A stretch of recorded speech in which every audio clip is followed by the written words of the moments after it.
Good morning.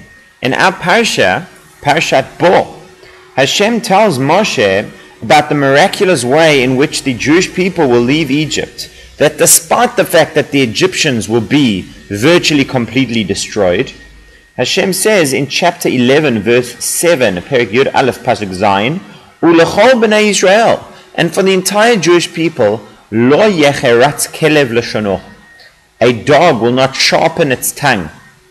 The me'ish ad behema, against a man or against an animal, leman tede'un asher yafleh Hashem ben Mitzrayim uvein Yisrael, in order that you will know that Hashem differentiates between Egypt and between the Jewish people. A dog won't sharpen its tongue, meaning a dog won't bark, howl, be aggressive, bare its teeth. A dog will not be aggressive. To the entire Jewish people, from man to animal, millions of people, and not one dog will bark or growl at them. On the contrast, as I mentioned, Egypt is going to be completely destroyed, showing the difference between the Jewish people and between the Egyptian people in the way in which Hashem treats them. The Egyptians, which had oppressed and been so wicked towards the Jewish people, were now going to see the fruits of their labor. And the Jewish people who had suffered through this will now experience freedom and redemption. There is a great story here about the Maggid of Dubno. Now, the Maggid of Dubno, back in the days the Maggid in which the Maggid lived 200-300 years ago, the custom was that you would have traveling rabbis who traveled from town to town, and they would speak to the people of the town. They would share words of Torah, words of inspiration, encouragement, and those people were known as Maggidim, as tellers, storytellers. They would tell stories, they would give droshes.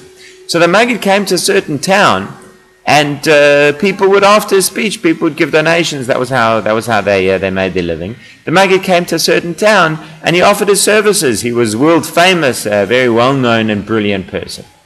But the people there said to him, listen, we're not so interested in all this Yiddishkeit stuff. We hear that you're a great speaker, and we would love to hear you speak. But on one condition, that you do not quote any psukim, any verses in the Torah. We know you have stories for everything, stories to explain everything, but we don't want any of this Torah business. Tell us a nice idea. So the Maggid says, no problem, I can explain that also with a story. He says there was a rabbi and his students who were traveling, walking through the forest, but they were worried that there were packs of wild dogs running around. And so the rabbi warned his students, he says, if one of these wild dogs approaches you, what you do is you recite this verse. Lo yecheratz kelev l'shono, no dog will wet his tongue, no dog will be aggressive towards you, and the dogs will run away. So don't worry. Students were very relieved to hear that. So as they're walking, a pack of dogs comes out of nowhere. The rabbi turns tail and runs, and those dogs chase him, but he manages to get away. The students come to him afterwards and said, Rabbi, you taught us this verse and everything, why didn't you say it? He says, what can I do? The dogs didn't allow me to say the pasuk in the Torah. Now this obviously was a thinly veiled rebuke to these people, that what kind of person would say, no, you can't speak Torah? What kind of person would exclude Torah? You see, Torah is the lifeblood of the Jewish people. It's our oxygen. Without Torah, we can't survive.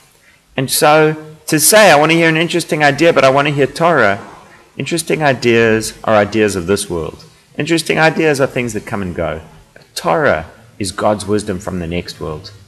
Torah is God's ideas and expressions for us of who we are and who we can be. We have so many people telling us who we are. We have billboards and adverts all the time telling you who you are and what you want. But who does God say you are? Who does Hashem tell you that you are and how you should behave? I'd like to give you just one example from this verse itself.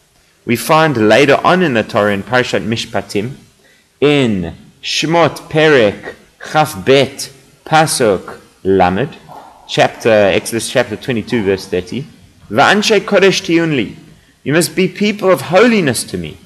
Uvasar basade treifa lo tochelu, meat that is torn in the field. In other words, an animal dies in the field, natural causes. It isn't shechted. Has to be shechted in a kosher way. If you want to eat it, if it dies anyway, other than being shechted, do not eat it.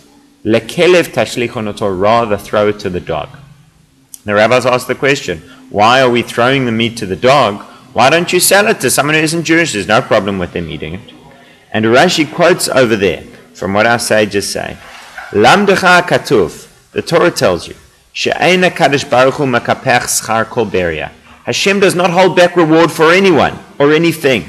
She'ne'emar l'chol b'nei Yisrael lo yecharetz kelev l'shano, because the Torah said for the entire Jewish people, no dog would be aggressive. Amar kadosh baruch hu, Hashem said, tenu lo scharo, give him a reward. The dogs treated the Jewish people kindly, we reward them. Intrinsic to who we are is gratitude. That's how Hashem is, and that's how He commands us to behave. We have gratitude towards everything. We have gratitude towards animals.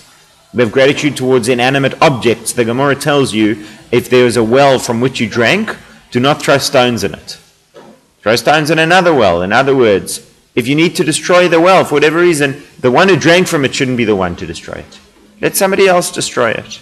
But you who benefited from it, you owe it more than that. You owe it more gratitude. That's who we are. We are people of gratitude. We are people who recognize the goodness that others have done for us. That is the essence and nature. That's something fundamental.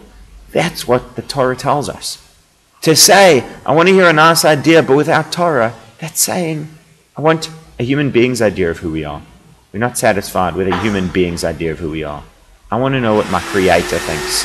I want to know how God Himself understands me, so that I can better understand myself and live up to my full potential. Have a wonderful Shabbos.